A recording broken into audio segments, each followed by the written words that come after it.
Juan, you are another late addition to the show, so I didn't get a chance to see anything ahead of time. We got your music to the booth, along with, maybe 3 minutes before the show? Yeah.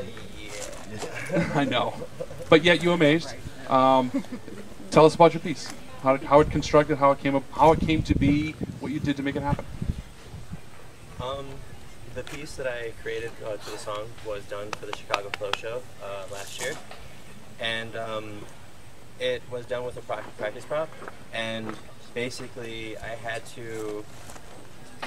decided that I wanted to make it a fire act, maybe 2 minutes before we went through tech rehearsal. So this was a completely new thing. I didn't really think about like how I was going to transition the piece into fire, and that by doing so I had to actually bail out on like the first quarter of the piece, and I ended up just winging it just because I knew the cue points. I've been listening to the song thoroughly, and the song really stuck out to me just because of how elegant and how beautiful and how many changes through the music that it had. And it the first time that I listened to the song in general, like automatically I saw myself playing with the Oxbow Meteor, and I was just like, man, like this would just make a really great performance. And just how many tempo changes and how many modes I was able to get into through the performance. And so I was just like, I think this is the song that I could reflect myself with this prop, and just to let people know, this is me. And yeah. The moves that you did, the tech that you used, really complemented the music well. So it was a lot of grace. It was a lot of, you call it down tempo. I wouldn't call it down tempo. It was just fantastic and emotional, amazing to watch. Did you find that the tech that you wanted to put in there worked well? Did you plan everything out? How much of it fell into place, and how much of it did you have to find ways to put moves in? I didn't really plan anything out. It was just more like I winged it for the most part.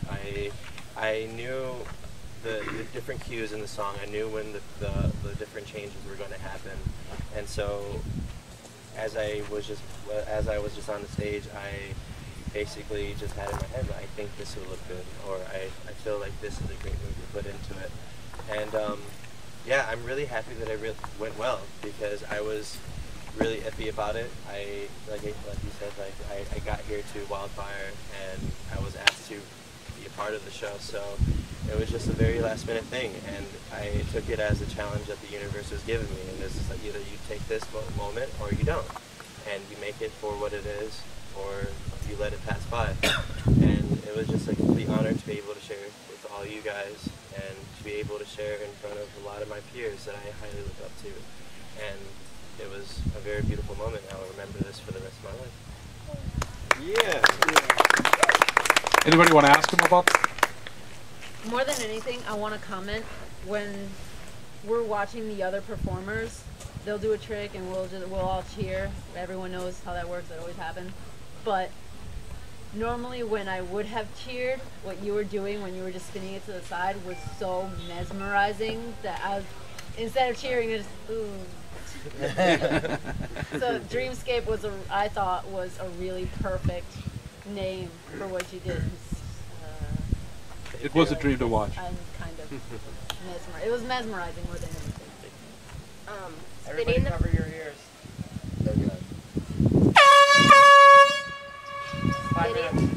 Spinning the first part unlit with fuel props, how did that feel? How did it feel going unlit?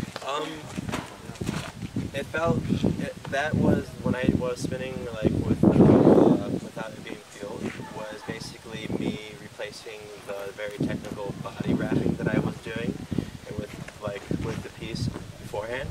And so that was just like, all right, I need to eat some time, and